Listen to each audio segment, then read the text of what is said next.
Graça e paz, amém? Que a graça e a paz do nosso Senhor e Salvador Jesus Cristo continue sobre as nossas vidas, amém? Para todos sempre, louvado seja o nome do Senhor, amém? Noite de bênção, noite de adorar e bendizer o santo nome do nosso Pai, aleluia. Até aqui nos ajudou o Senhor, amém? Até aqui, Ebenezer, só pela graça, né, queridos, para chegarmos até aqui,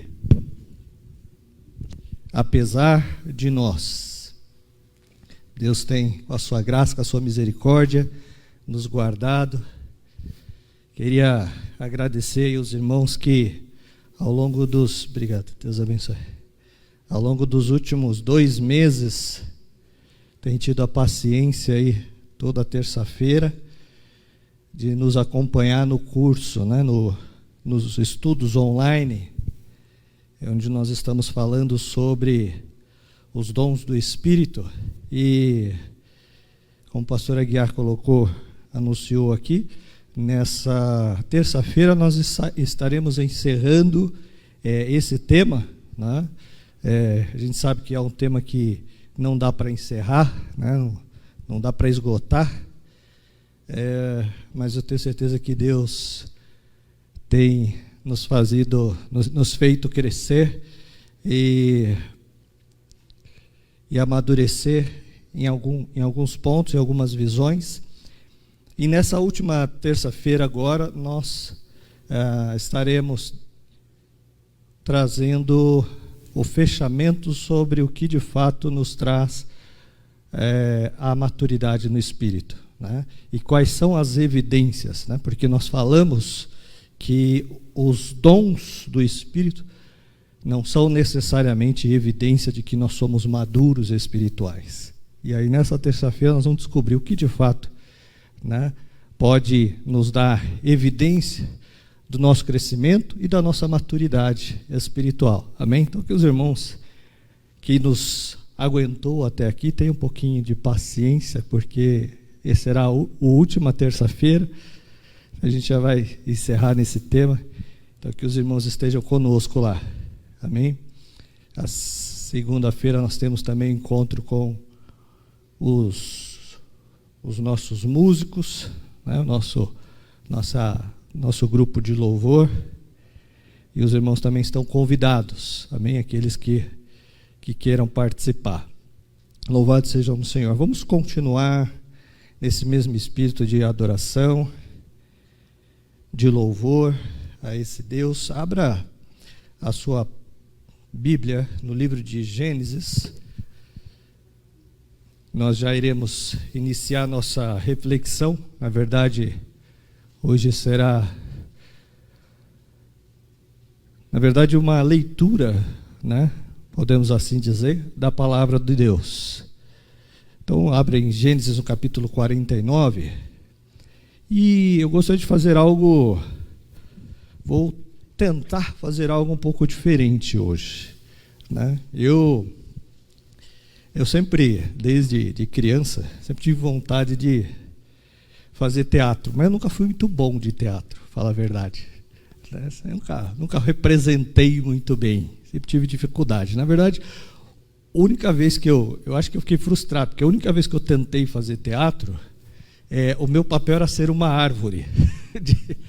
E eu ficava atrás de um papelão, era uma árvore de papelão, tinha um buraquinho assim, enxergava pelo buraquinho. Então, meu papel era entrar em cena, ficar segurando o papelão, ficar olhando pelo buraquinho e sair. Então, essa foi toda a minha carreira, né, de artista. E assim mesmo, eu não sei, eu acho que eu não fui muito bem. Eu acho que eu não me saí muito bem nessa apresentação. Mas eu vou tentar hoje fazer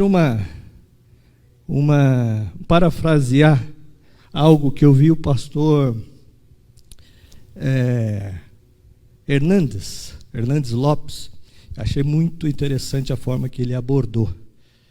Eu falei, puxa, é a minha oportunidade de realizar o meu sonho, de superar aquele dia que eu fui uma árvore mal sucedida. Quem sabe hoje eu consiga superar esse trauma, né? Se não for muito bem, não tem problema, os irmãos fingem que foi bom, tá? Só para eu superar meu trauma de infância, tá bom? E eu queria aqui, na verdade, relatar, né? Como eu disse, parafrasear um texto da história de José, que foi escrita pelo pastor Hernandes. E, na verdade, é uma forma de nós lermos a Bíblia, né? É uma forma, como dizem os pedagogos, uma forma lúdica, né?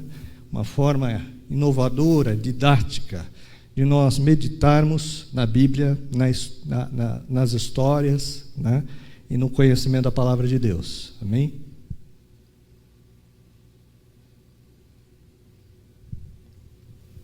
Então, vamos orar com a sua Bíblia aberta em Gênesis capítulo 49. Eu prometo que tentarei ser breve, porque hoje nós temos, né, uma festa para celebrar, onde estaremos sentados à mesa com o nosso Pai, através da mesa da Santa Ceia. Amém? Feche seus olhos, oremos. Pai, em nome de Jesus, damos graças a Ti, Senhor, a Ti toda a honra, toda a glória, todo louvor, todo tributo, toda exaltação, toda adoração, porque só Tu és digno, só Tu és digno, Pai. Cobertos e lavados pelo sangue do Cordeiro, graça Te damos por essa oportunidade de mais uma vez, como Teus filhos, estarmos, Pai, reunidos em Teu nome, bendizendo o Teu santo nome e adorando, Senhor, a Ti, declarando a Tua majestade, declarando o Teu governo sobre as nossas vidas. Obrigado. Obrigado, Senhor, porque confessamos e somos totalmente conscientes que chegamos até aqui porque o Senhor tem nos sustentado. A Tua misericórdia, a Tua mão tem nos guardado. Obrigado, Senhor. Que Teu Espírito Santo esteja ministrando aos nossos corações, falando, Senhor, com cada um, que possamos guardar, Senhor, no nosso coração a Tua palavra e o Teu nome seja exaltado. Em nome de Jesus nós pedimos e Te agradecemos. Amém. Amém? Então eu vou tentar aqui representar um personagem muito conhecido da Bíblia, né? Uma história muito conhecida. Então nós vamos navegar um pouco sobre a história desse personagem. Ele está aí no livro de Gênesis 49, a partir do versículo 22. Aliás, nós vamos ler só o versículo 22. Gênesis 49, 22. Gênesis 49, 22. Vamos lá? Amém? José é um ramo frutífero junto à fonte. Seus galhos se estendem sobre o muro. Eu sou José. Eu sou José. Eu sou conhecido como José do Egito. Eu quero hoje me apresentar a vocês. O meu bisavô, Abraão, vivia muitos anos em Ur dos Caldeus, pertencia a um povo idólatra, mas Deus resolveu tirá-lo dessa terra idólatra para ser o pai dos crentes. Deus prometeu fazer dele uma grande nação e abençoar por meio dele todas as famílias da terra. Meu bisavô, Abraão, obedeceu prontamente a ordem de Deus e partiu, sem saber para onde ia. Só tinha um problema. A minha bisavó, Sara, era estéril. Como eles poderiam, então, ser os progenitores dessa grande descendência? Eles esperaram 25 anos o cumprimento dessa promessa. Quando já parecia impossível o cumprimento do que Deus havia falado, pasmem, minha bisavó Sara ficou grávida. Nasceu então um lindo menino. E logo puseram nele o nome de Isaac. Ah, que festa foi naquela casa. Foi uma espécie de ressurreição dos sonhos. Meu avô Isaac foi criado com tanto mimo que quando ele desmamou, o meu bisavô chegou a dar uma festa. Você pode imaginar, eu nunca vi coisa semelhante acontecer. Meu avô Isaac foi um homem muito manso, ele era um jovem pacato. Foi até preciso que meu bisavô Abraão enviasse o seu servo Eliezer na terra da nossa parentela para buscar uma jovem para ele se casar. Pensa em você, ele já estava com 40 anos de idade, mas tinha consciência de que o casamento devia ser com uma jovem que tivesse a mesma crença e os mesmos valores de seus pais. Sabe, por providência divina, e em resposta às orações, Rebeca, uma jovem bela e diligente, foi encontrada e aceitou ser da casa dos seus pais, para ser a mulher do meu avô. Garanto a vocês, foi amor à primeira vista. Minha avó Rebeca também era estéril. E meu avô Isaac orou por ela 20 anos, até que Deus abriu a sua madre. Que alegria! Enfim, as promessas de Deus estavam se cumprindo mais uma vez. A gravidez de minha avó Rebeca não foi nada fácil. Havia dentro do seu ventre 2 meninos. Aliás, 2 nações. E pasmem, já estavam em conflito mesmo no ventre. Diante da tristeza da minha avó, Deus a consolou, dizendo que ela seria mãe de 2 nações. Mas o filho mais velho serviria ao mais moço. E quando os meninos nasceram, meu pai Jacó nasceu segurando no calcanhar do meu tio Esaú. O meu pai cresceu para ser o xodó da vovó, e o meu tio Esaú era o filho predileto do vovô. Meus avós não tiveram muita sabedoria para educar os filhos. Na verdade, eles despertaram uma disputa no coração deles, em vez de cultivar a amizade entre eles. Meu tio Esaú era um homem ímpio, não levava as coisas de Deus a sério. Chegou até mesmo a vender o seu direito de primogenitura por um prato de lentilhas. Um dia, vovô Isaac resolveu desobedecer a orientação divina. Chamou meu tio Esaú para trazer-lhe um prato saboroso, a fim de abençoá-lo. Vovô conhecia e sabia dessa história, do que Deus havia dito antes mesmo dos filhos nascerem, né? O mais velho servirá ao mais moço. Minha avó Rebeca, que já escutava as conversas atrás da porta, chamou o meu pai Jacó e disse para ele: se finge de Saul, a fim de receber a bênção no lugar do meu tio. Meu pai ficou muito estressado com isso e disse para minha avó o seguinte: não ia dar certo não isso aí, hein? Mas com a insistência dela, ele acabou cedendo. Meu pai vestiu as roupas do meu tio, fingiu ser ele, e meu avô, que já não enxergava direito, e abençoou meu pai como se estivesse abençoando meu tio Esaú. Foi uma tragédia. Quando meu tio chegou do campo, ficou muito irado e chegou até a dizer que quando meu avô morresse, ele mataria o meu pai. Minha avó, desesperada, deu ordem ao meu pai para sair de casa e passar uns tempos na casa de Labão, seu irmão. Meu pai não era mais um jovenzinho nesse tempo, não.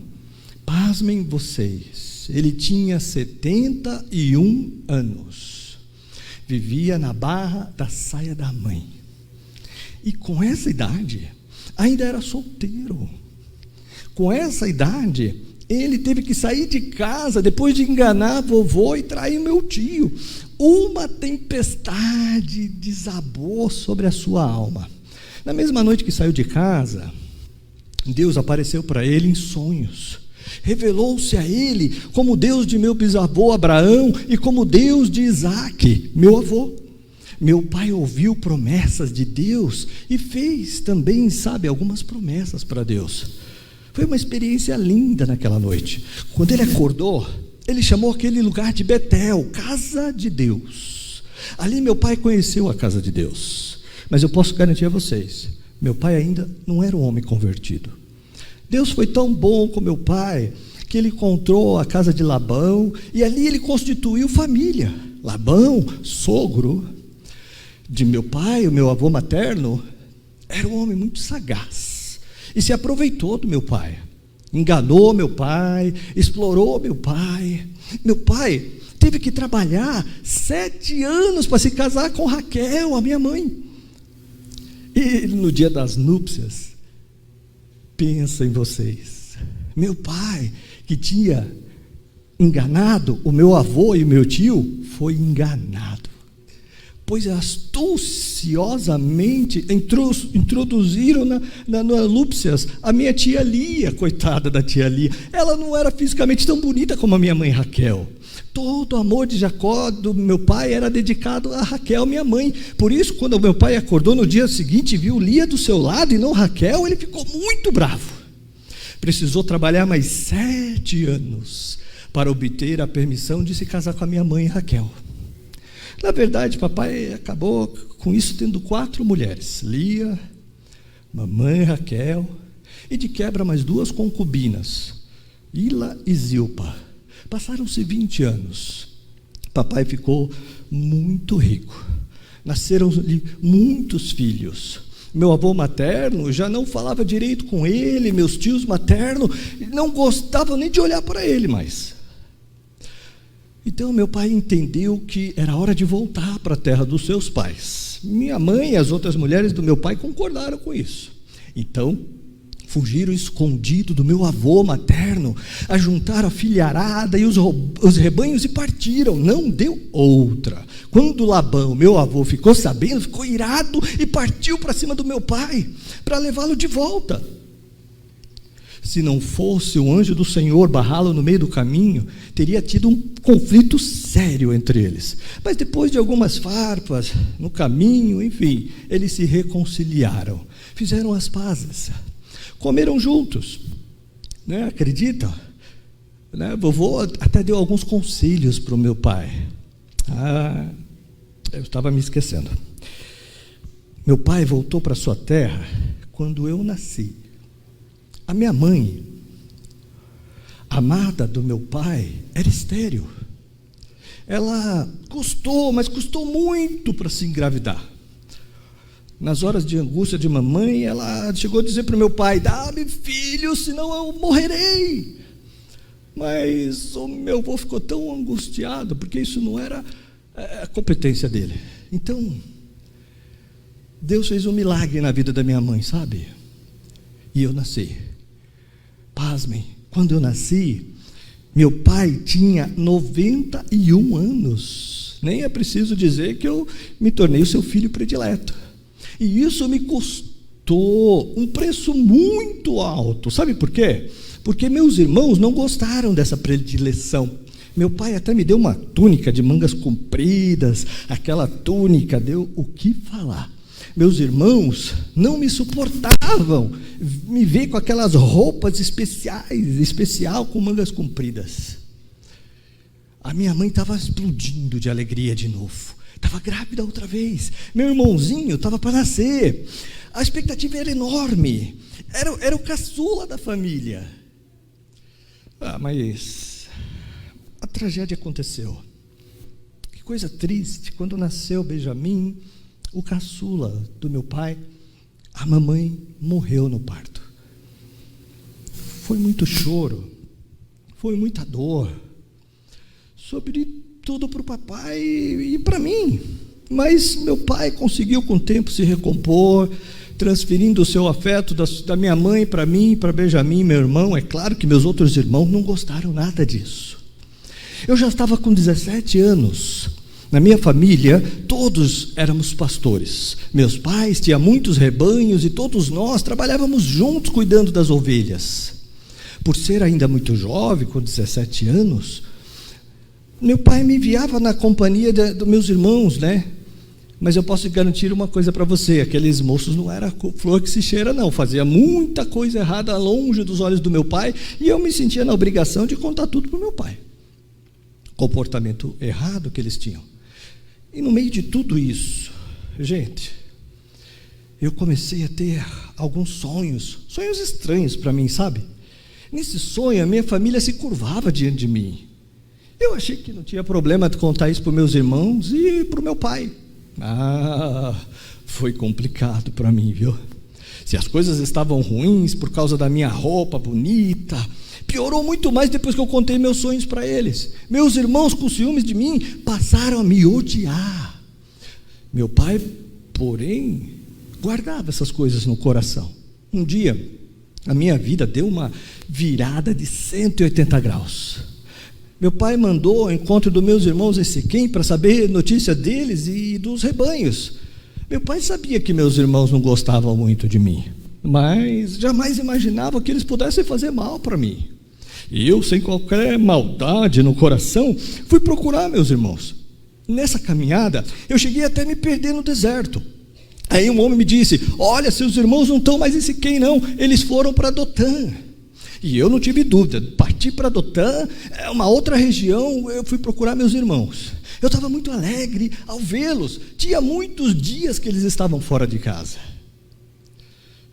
Que surpresa desagradável foi para mim. Quando eu cheguei, pasme, meus irmãos me agarraram com toda a força e arrancaram com toda a violência a minha túnica e me jogaram no fundo de um poço. Eu pensei que eu fosse morrer. Gritei por socorro, chorei, que nada. Meus irmãos estavam comendo e se divertindo e nem se importaram com meus gritos desesperados. Meu irmão Rubem até planejou me tirar daquele buraco e me mandar de volta para o meu pai. Quando meu irmão Judá viu que o papo entre os meus irmãos era para me matar, ele teve uma ideia inteligente. Matar José não vai resolver nada. Aliás, ele é nosso irmão. O sangue dele vai ficar nas nossas mãos. Então, Judá, muito espertamente, sugeriu que eu fosse vendido para uma caravana de midianitas que estava indo para o Egito. Discutiram ali o assunto, concordaram com Judá, acertaram o preço e me venderam, pasmem vocês, como escravo para o Egito.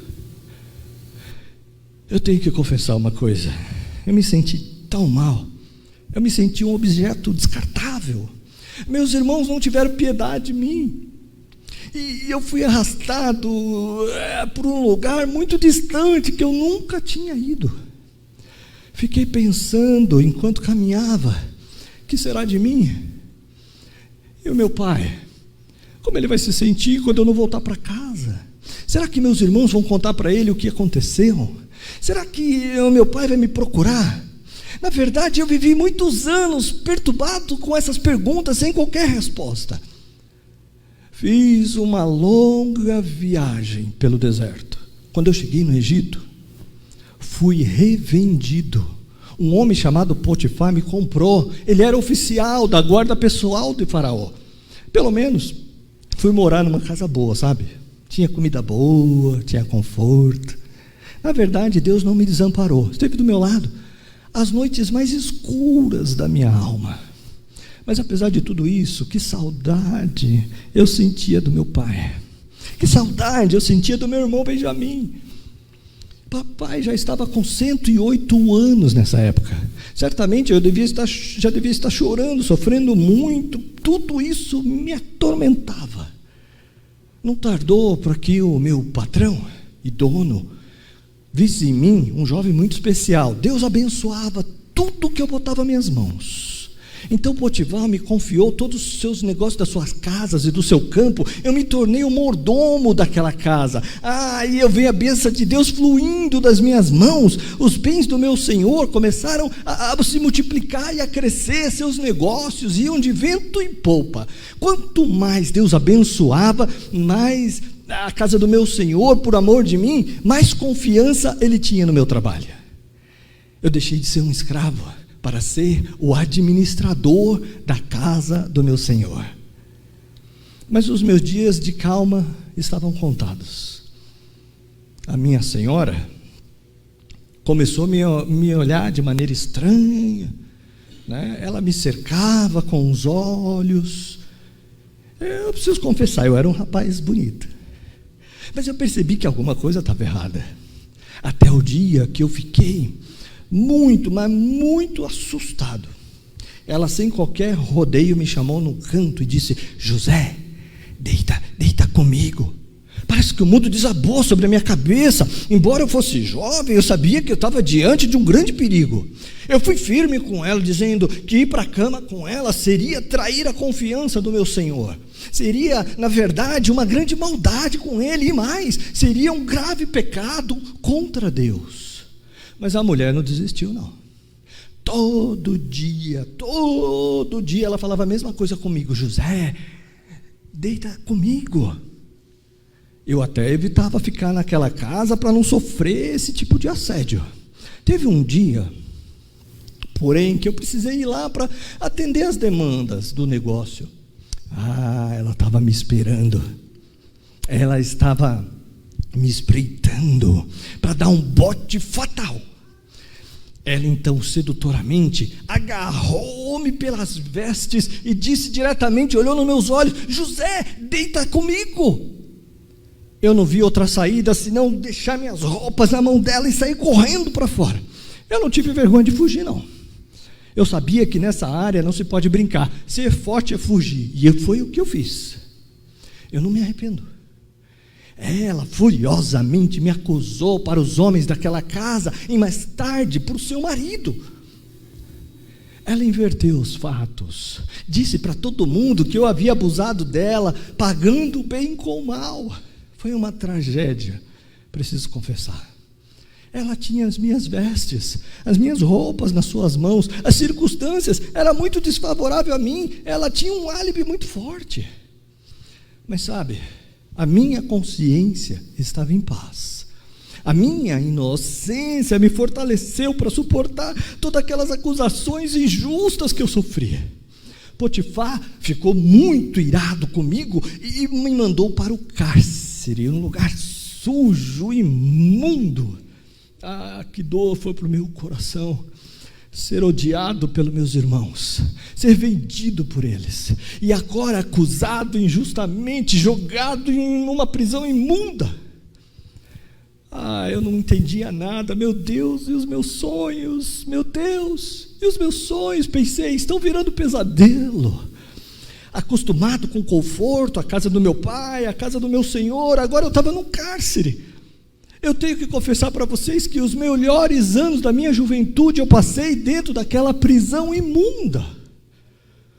Por bondade de Deus, entretanto, o Senhor ainda era comigo naquele cárcere.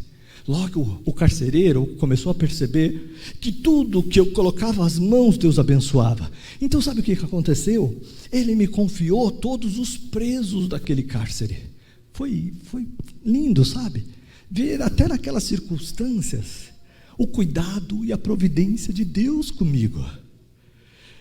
Eu já estava com 28 anos, ou seja, 11 anos depois que meus irmãos haviam me vendido.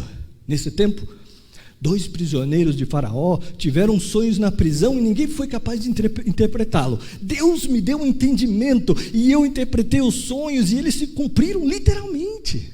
Quando o prisioneiro, o copeiro do Faraó, estava saindo, por causa da minha interpretação tão precisa, eu pedi para ele: lembra-te de mim, interceda lá junto ao Faraó por mim. Sabe o que aconteceu? Ele se esqueceu de mim. E eu fiquei mais 2 anos amargando naquela prisão insalubre. Muitas vezes, eu não conseguia entender qual era o plano de Deus. Ano após anos, e eu ali, vivendo entre prisioneiro, como um prisioneiro. Mas nem sabia eu que por trás dessa providência carrancuda, Deus estava sorrindo para mim. Deus estava escrevendo nessa hora o capítulo mais emocionante da minha história. Eu estava preso ainda, quando o Faraó teve um sonho. Aliás, 2 sonhos. Os magos do Egito não conseguiram interpretar o sonho de Faraó. Foi nesse momento, então, que o copeiro se lembrou de mim. Tem um prisioneiro hebreu que interpretou meu sonho e deu tudo certo. Nesse momento, então, o Faraó me chamou ao palácio e me contou seus sonhos. E por bondade de Deus, Deus me deu o discernimento do sonho de Faraó e eu o interpretei. Faraó não teve dúvida, ele confiou em mim. Seus 2 sonhos tinham o mesmo significado. Tratava-se dos 14 anos seguintes, 7 anos de fartura, 7 anos de fome. Então eu orientei Faraó o que ele deveria fazer, o que deveria ser feito nesses anos de fartura para prevenir e suprir o povo no tempo de escassez. Faraó resolveu, pasmem vocês, me nomear governador do Egito e colocar-me como administrador de tudo no seu vasto reino. Gente, eu não podia imaginar uma coisa dessa. Saí da prisão para ser o segundo homem do Egito, abaixo apenas de Faraó.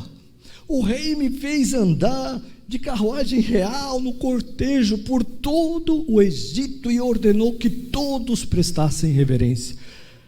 Ele me deu o anel sinete, colocou roupas de linhos e mais, me deu uma esposa linda. E então eu comecei a visitar todas as terras do Egito, construindo celeiros, fazendo muitos investimentos para armazenar cereais naquele tempo de fartura. O plano foi um sucesso. Juntamos tanto cereal que nem podia se contar. Nós estávamos preparados para os anos de fome. E eles vieram. A fome atingiu o Egito todo e todas as outras terras foram atingidas pela fome. Imagina você que a minha família também foi atingida por aquela fome. Meu pai tinha dinheiro, mas não tinha alimento. Então sabe o que aconteceu? Os meus irmãos foram forçados a ir ao Egito comprar alimento. Quando eles chegaram, logo eu os reconheci. Mas eles não sabiam quem era eu. Eu fiquei muito emocionado, confesso. Mas eu não me dei a conhecer a eles, não. Na verdade, eu não tinha mais mágoa no coração. A prova disso é que quando meu filho primogênito nasceu, eu chamei o meu filho de Manassés. Sabe o que significa? Deus me fez esquecer das tristezas que eu tive com a minha família. Eu precisava guardar a hora certa para me revelar aos meus irmãos. Sabe o que eu fiz? Mandei os meus irmãos de volta com alimento para sua terra, mas fiquei com meu irmão Simeão no Egito. Essa era a minha garantia de que eles teriam que voltar. A minha exigência era que eles não poderiam voltar para o Egito para comprar mais comida sem trazer Benjamim, o meu irmão caçula, o amado do meu coração. Ai, que saudade eu tinha do Benjamim. O dinheiro que eles trouxeram para comprar os alimentos, eu devolvi na boca do saco de cada um deles. Queria com isso colocar uma pulga atrás da orelha deles. De certa forma, eu me senti assim, feliz, muito feliz, sabe? De saber que meus irmãos e meu pai não pereceram de fome naqueles anos de sequidão. Como a fome apertava na terra, meus irmãos precisaram voltar para o Egito para comprar mais comida. Eu soube até que meu pai relutou em enviar Benjamim, porque na cabeça dele, José, já estava morto. Ele perderia mais um filho. E se o Benjamim fosse retido lá no Egito, como foi Simeão, ele desceria à sepultura com muita tristeza e sem consolo. A vida perderia o sentido para ele. Gente, que emoção foi esse dia. Quando eu vi os meus irmãos chegando, quando bati os olhos em Benjamim, meu coração pulou dentro do meu peito. Por pouco eu não estragava a surpresa. Precisei me segurar. Então sabe o que eu fiz? Eu armei uma para eles. Eu fiz isso. Eu dei um banquete. Convidei meus irmãos para jantar comigo. E depois eu os despedi. Mas eu mandei colocar o meu copo de prata na boca do saco de Benjamim, sem que eles soubessem. Quando eles partiram, já estava ao caminho de casa, eu mandei os meus soldados atrás dos meus irmãos fazer uma grave acusação contra eles. E os soldados foram atrás deles e abordaram eles e falaram alto lá: vocês roubaram o governador do Egito. Coitados, já imaginou o susto? Vocês levaram o copo de prata do governador. Meus irmãos protestaram inocência. Meus soldados estavam instruídos: o saco aonde estiver o meu copo de prata, esse voltará para o Egito como escravo. Foi um alívio entre eles, porque eles sabiam que eram inocentes. Foram abrindo o saco, um por um. Era um alívio total, eles eram inocentes. Até que abriram o saco do meu irmão Benjamim, lá estava o meu copo de prata. Foi um desespero, um chororô total. Eles sabiam que se Benjamim ficasse escravo no Egito, o meu pai ia morrer de tristeza. Sabe o que aconteceu? Todos eles voltaram para o Egito, se humilharam diante de mim, se prostraram diante de mim. E sabe o que aconteceu? Eles começaram a se humilhar e se sentir culpados. Nas entrelinhas, de boca a boca, de ouvido em ouvido, eu escutava eles falar: tá vendo, nós fizemos há tantos anos, mais de 20 anos nós fizemos aquilo com José, e Deus está pesando a mão sobre nós, Deus está nos punindo agora, e à tona veio a culpa ao coração deles, o que eles haviam feito comigo. Gente, eu não estava mais aguentando, por dentro eu estava derretendo de fortes emoções. Então eu fiz todos saírem da sala, exceto meus irmãos. E eu me declarei a eles. Eu disse a eles: eu sou José. Eu sou José. Olha o que Deus fez. Não foram vocês que me enviaram para o Egito, me venderam para o Egito. Foi Deus que me trouxe da frente de vocês, a fim de que todos pudessem viver. Eu me lancei nos braços de Benjamim. Nós choramos muito, como um misto de espanto, de alegria. Então eu mandei carruagem com muito alimento para o papai e para toda a família. Eu queria todos bem pertinho de mim. Eu fiquei até imaginando a alegria do meu pai em saber que eu estava vivo e ainda era o governador do Egito. Fiquei imaginando aquela alegria no coração do meu pai. Mas uma coisa, eu falei para os meus irmãos: olha, vocês não vão brigar pelo caminho, agora não é hora de vocês ficarem culpando uns aos outros, agora é hora da gente agradecer a providência divina. Eu soube que meu pai nem acreditou quando meus irmãos contaram para ele que eu estava vivo. Mas quando ele olhou para as carruagens em vez de jumentos e viu tanto alimento, o coração dele pulou de alegria. Sabe o que aconteceu? Ele resolveu vir ao meu encontro.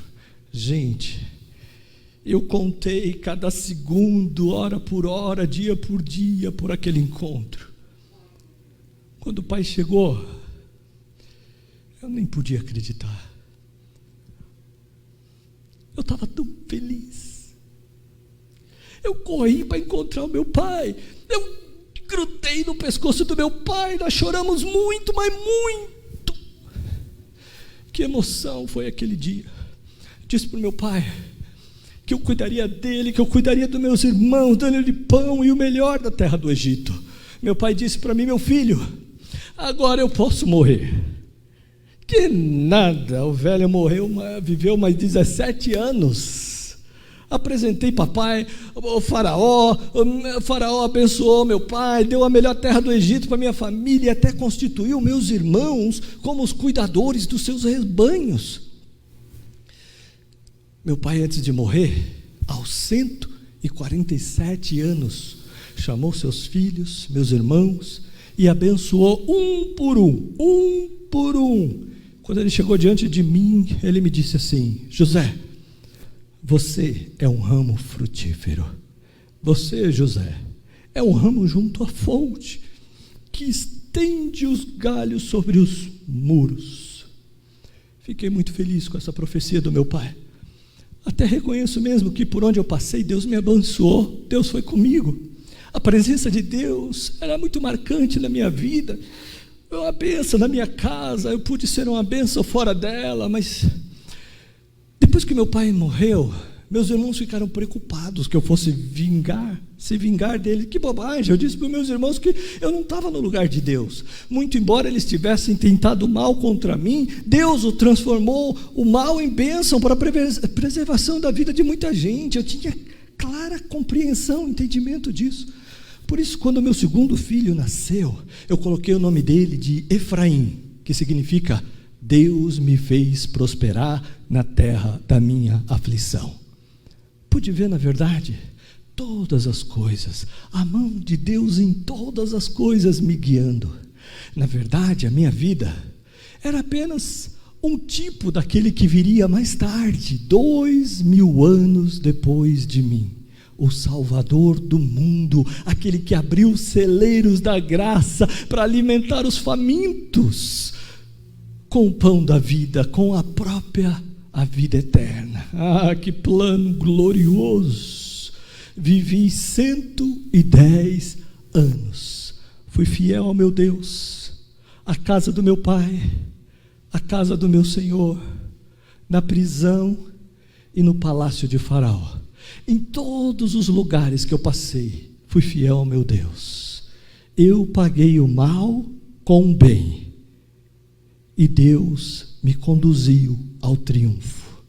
Hoje eu posso garantir a vocês, valeu a pena viver na presença de Deus, valeu a pena viver para a glória de Deus, valeu a pena, valeu a pena. Eu sou José do Egito. Deus abençoe, queridos. Que você possa viver em qualquer circunstância, em qualquer momento, aonde Deus te colocar, fiel a Ele, sabendo que Ele tem uma história contigo desde quando você nasceu. Eu sei que há histórias aqui de vidas para serem contadas, que algumas histórias, se forem contadas, muitas vezes nós mesmos vamos questionar onde está Deus. Mas saiba que em toda e qualquer circunstância, Ele não é Deus que quebra aliança. Ele tem uma aliança com você, que no final da sua carreira você possa dizer, valeu a pena, e provar que só o Senhor é Deus. Só o Senhor é Deus. Que todos nós possamos dizer, obrigado Deus até aqui, nós possamos declarar, valeu a pena. Deus te abençoe. Em nome de Jesus. Amém, queridos? Amém. Chamar o pastor Aguiar.